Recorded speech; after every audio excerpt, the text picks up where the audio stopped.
c'est de faire sortir De Jong pour faire rentrer Christensen. Passer dans une défense à 3. La défense, elle allait bien. En deuxième mi-temps, les gars, la défense, elle allait très bien. En deuxième mi-temps, c'était parfait. La défense, Koubarsi, d'ailleurs Koubarsi, largement meilleur que contre le PSG aujourd'hui, un des meilleurs joueurs du Barça, un des seuls bons joueurs du Barça, franchement très très bon aujourd'hui Koubarsi.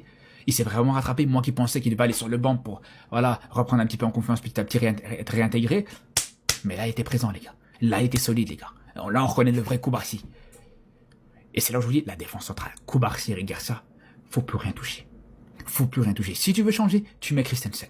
Si Christensen n'est pas là, je vous le dis les gars, je préfère largement voir Gérard Martin en défense centrale que de voir Araujo titulaire en défense centrale, les gars, comme ça vous savez. Je vous le dis les frères. Et de très loin. Et c'est là où je vous dis, je comprends pas pourquoi il te fait rentrer Christensen pour te terminer ce match avec une défense à 3, avec Eric Garcia, avec Koubarsi. Je vois pas l'utilité. Je vois absolument pas et je comprends pas l'utilité. Alors peut-être que ouais, vous allez me dire c'est par rapport à cette faiblesse, cette fameuse faiblesse qu'avait aujourd'hui cette équipe de Séville. On l'a bien vu, enfin je sais pas si c'était vraiment une faiblesse parce que ça nous a plus mis nous en difficulté que eux, mais on a bien vu les gars, le FC Séville aujourd'hui, ils avaient tellement une gestion du milieu de terrain, les gars, une très bonne gestion en tout cas du milieu de terrain du Barça, que ça nous a fait vraiment mal. On voit à chaque fois le pressing et le marquage qui était bien présent, un marquage très strict sur les milieux de terrain du Barça. Et ça permettait aux défenseurs centraux du Barça de prendre le ballon et d'avancer avec ce ballon. Et on l'a vu plusieurs fois avec Eric Garcia qui le faisait pour voilà, apporter un surnombre et profiter des espaces laissés par les milieux de terrain de Séville qui prenaient ce marquage. Donc je pense que c'était pour ça qu'ils voulaient faire entrer un troisième central. Mais pour moi, si tu fais sortir De Jong, si tu fais sortir un milieu de terrain de manière générale, pour moi c'est contre-productif, ça sert plus à rien. Parce que justement, ce qui faisait que tu provoquais des espaces, enfin tu allais chercher des espaces de cette manière-là, c'est justement parce que les 3 milieux de terrain étaient concentrés sur nos 3 milieux de terrain à nous. Donc bref, ça c'est déjà une première chose les gars. Ça c'est déjà un premier problème par rapport à au choix d'un des flics que j'ai pas compris. Mais en dehors de ça les gars, moi ce que je comprends pas, c'est pourquoi il fait sortir Ferran Torres. Pourquoi il garde Lewandowski sur ce match? Alors c'est vrai que Ferran Torres aussi c'était pas bon, il était pas bon non plus hein, Ferran Torres, je suis d'accord avec vous, mais parce qu'il jouait sur un côté. Il jouait sur le côté où on sait très bien Ferran Torres, c'est pas là où il est le meilleur. C'est pas là où il est le plus intéressant. Et Lewandowski, on le sait, quand il est titulaire, ça sert à rien les gars. Ça sert à rien, parce que on va parler du penalty bien sûr. Mais en dehors du penalty, Lewandowski, encore une fois, c'était catastrophique, les gars, je suis désolé. C'était complètement mauvais. Dans le jeu, à chaque fois, c'était très mauvais. À la finition, très mauvais. Les pertes de balles, tout ça, à chaque fois, c'était problématique. C'est là où, encore une fois, au niveau du coaching, j'ai pas compris. Pourquoi il te laisse pas faire un Torres sur le terrain pour le repasser dans l'axe et pour mettre Bardi sur le côté droit, en fait, tout simplement. Et je pense que le penalty, ça m'a juste donné raison. Le penalty, ça a juste confirmé ça, les gars. Parce qu'au bout d'un moment, les gars, quand on voit le penalty Lewandowski, je suis désolé, c'est inacceptable. Le penalty de buveur de vodka qui nous a sorti, les frères. Mais je suis désolé, mais c'est tout simplement honteux. T'avais un ballon du 2-2 au bout du pied. Un ballon en or d'égalisation. Que t'as pas su exploiter. Que t'as même pas su cadrer, en fait, tout simplement. Et quand je vous parle, en parlant de buveur de vodka, on parle de Lewandowski, mais on peut parler aussi de son compatriote, les gars. Ah, mais vraiment, parce qu'au bout d'un moment, Chesney, sur le troisième but, c'est tout simplement honteux.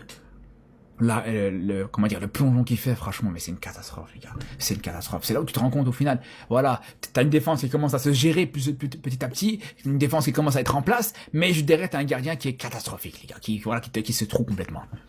Il a un problème, les gars. Il a un problème. Après, bien sûr, encore une fois, comme d'habitude, les gars, j'ai envie de vous dire, vous savez bien sur qui je vais parler. Vous savez bien sur qui je vais pointer du doigt encore une fois, les gars. Parce qu'on a parlé de Koundé, on a parlé d'Araujo, on a parlé de Lewandowski, on a parlé de Chesney. Sa Majesté de Jong. Sa Majesté de Jong, les frères. Voilà, encore une fois, dès que le Barça est en difficulté, où était De Jong aujourd'hui? Je vous pose la question, les gars. Voilà, donc tous les défenseurs de De Jong, tous ceux qui défendent De Jong, tous ceux qui m'insultent à chaque fois que je critique De Jong, dans les matchs où le Barça gagne, où le Barça est bon globalement, où je dis attention à ça, parce que ça, quand je serai un peu plus dans l'adversité, ça va être plus compliqué. Ben les gars, aujourd'hui encore une fois, De Jong inexistant. Inexistant, les frères. On voit, les gars, dès que t'es dans l'adversité, dès que c'est plus compliqué, dès que ça se complique pour le Barça, De Jong c'est fini, c'est off. On-off, tout simplement. Et aujourd'hui, les gars, je vais même aller plus loin. De Jong, il te fait un match encore pire que celui d'Olmo. Olmo est même moins pire que De Jong aujourd'hui. Et je pèse mes mots, les frères. À tous les niveaux. À tous les niveaux. Olmo, il récupère plus de ballons, déjà pour commencer. Olmo, il gagne plus de duels. Et surtout, les gars, quand on voit, voilà, les situations, encore une fois, où que De Jong se fait avoir bêtement comme ça, se fait éliminer comme ça bêtement, encore une fois, c'est problématique. On le voit à quel point c'est problématique, les frères. C'est plus possible, les frères, de voir à chaque fois la manière avec laquelle il se fait éliminer aussi facilement pour commencer. Et deuxièmement, les gars, voilà, offensivement, il t'apporte toujours aussi peu. Il t'apporte toujours aussi peu. Et je vous parlais de statistiques, si vous voulez parler de statistiques, parce qu'il y en a, ils vont dire, ouais, mais il perd très peu de ballons, d'accord, il perd très peu de ballons. Mais il réussit combien? Je vous pose la question, les gars. Il réussit combien de passes dans le dernier tiers? Je vous pose la question. Combien De Jong réussit de passes dans le dernier tiers, les gars? Dans ce match?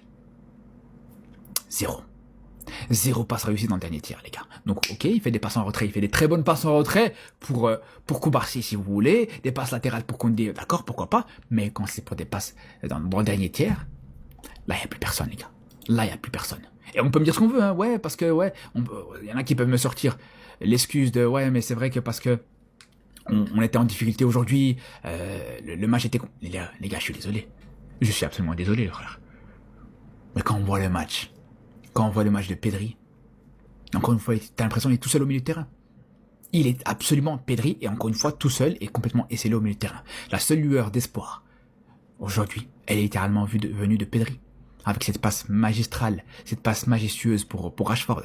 Rashford, qui pour moi, je suis désolé, les gars, son titre d'homme du match, c'est une catastrophe, les gars. Enfin, franchement, alors là, pas mérité du tout. Déjà, je l'aurais absolument pas donné à un joueur du Barça, à partir du moment où tu perds 4-1, mais à quel moment tu donnes un titre d'homme du match à un joueur du Barça, premièrement. Et deuxièmement, si tu le donnes à un joueur du Barça, tu le donnes à Pedri, pas à la limite à Koubarsi, mais jamais la vie à Rashford. Parce que Rashford, ok, le but qu'il met, mais voilà, il te permet de revenir dans le match. Mais faut pas oublier le raté qu'il te fait juste avant. Le raté qu'il te fait aussi en deuxième mi-temps. À quel point, encore une fois, dans le jeu, c'est toujours aussi compliqué, les gars. Donc c'est là où il y a des questions à se poser, les frères. Mais pour revenir à Pedri, mais toujours aussi majestueux.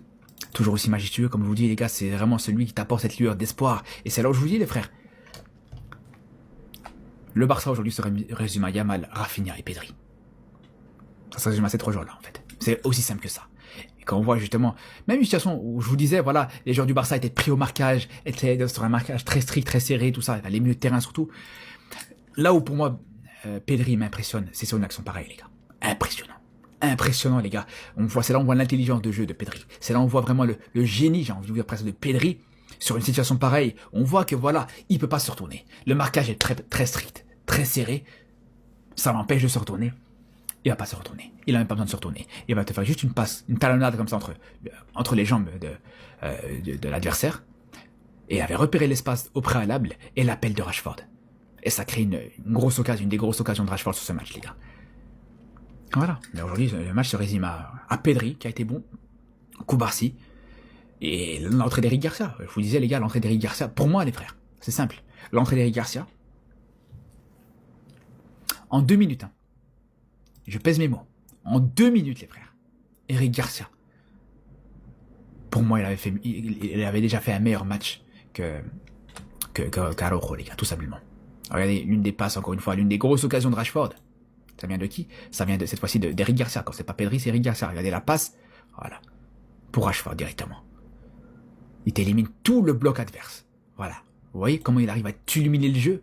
Quand tu arrives à avoir un défenseur comme ça, qui est capable de t'illuminer le jeu comme ça, d'être très discipliné dans l'alignement de la ligne défensive, solide dans ses duels. Pour moi, les gars, Eric Garcia doit plus bouger du 11. Pour moi, Eric Garcia, c'est le meilleur défenseur central. Le défenseur, même je dirais même en général, défenseur de manière générale, même comptant même les latéraux, c'est le défenseur du Barça le plus régulier cette saison. Et de très loin, les gars. Bref. Je sais pas si cette trêve internationale fait du bien ou pas. Je sais pas si c'est une bonne chose ou pas, mais en tout cas, les frères, j'espère vraiment que Yamal, il simulait cette blessure pour rater cette trêve internationale qui reviendra très rapidement, les gars. J'espère vraiment que Rafinha et Yamal reviendront très très vite avant le Classico, sinon ça va se sentir très très mauvais, les gars. Sur ce, les frérots, on se dit à très vite pour de nouvelles vidéos, surtout d'ici là, les gars. Prenez soin de vous.